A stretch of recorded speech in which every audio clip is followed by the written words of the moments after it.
Hi everyone, so in today's video we're going to be talking about 5 ways that you can keep your hair brass free. And I have many videos on how you can combat brass, but I don't think I have ever made a video on 5 ways to kind of prevent it from happening. So whether you are a blonde or a brunette or even a redhead, you can have unwanted tones. Before we get into the video, I do want to clarify that brass is not orange.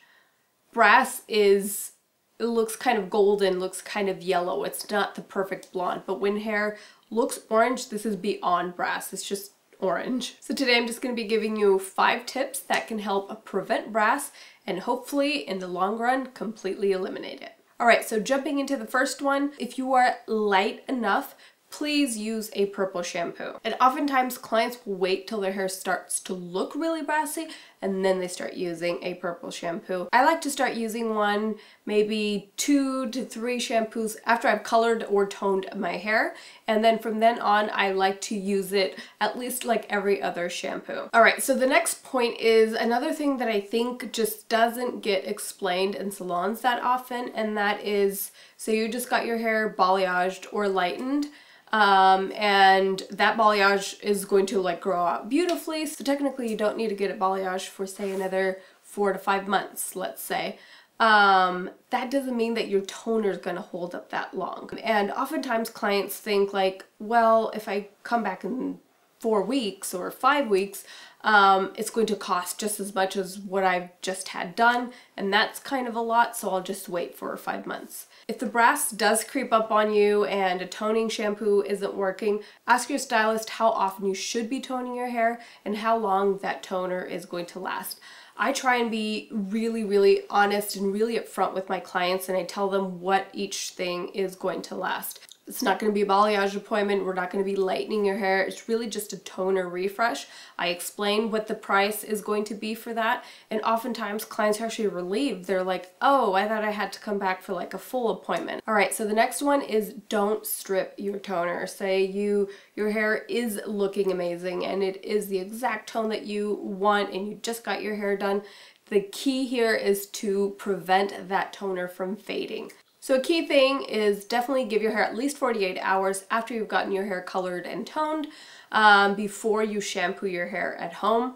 And when you do start shampooing your hair, use as cold water as absolutely possible. That will always be healthier for your hair. Also use a color safe shampoo. And yes, color safe shampoos also help keep the color of a toner in your hair as well.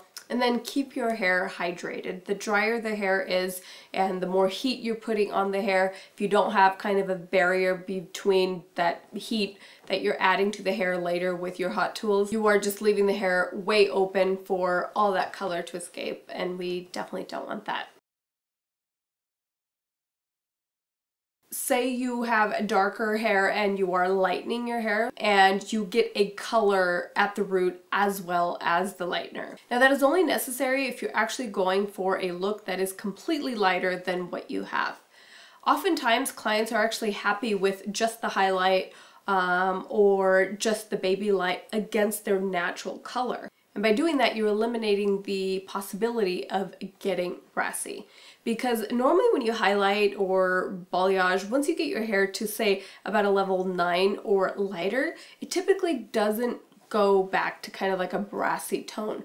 What does get really golden and warm tones is the base color. And the reason for that is because you are lifting the color a little bit, and then with that beautiful ash deposit that you get in the beginning, it looks beautiful, but in a couple of weeks it fades. You're left with those really like unnatural and just really warm, unwanted tones. Alright, and that was the final tip. So for all you brunettes, redheads, and blondes out there, I hope that this will help maintain the most beautiful tones in your hair and keep those unwanted, and I have to stress, unwanted warm tones, because one of the first videos I did talking about orange or ugly warm tones in the hair, I got a subscriber that was completely offended, saying that her daughter's hair was orange naturally and that she thought it was really beautiful, and I was like, whoa, that's not what this video is about.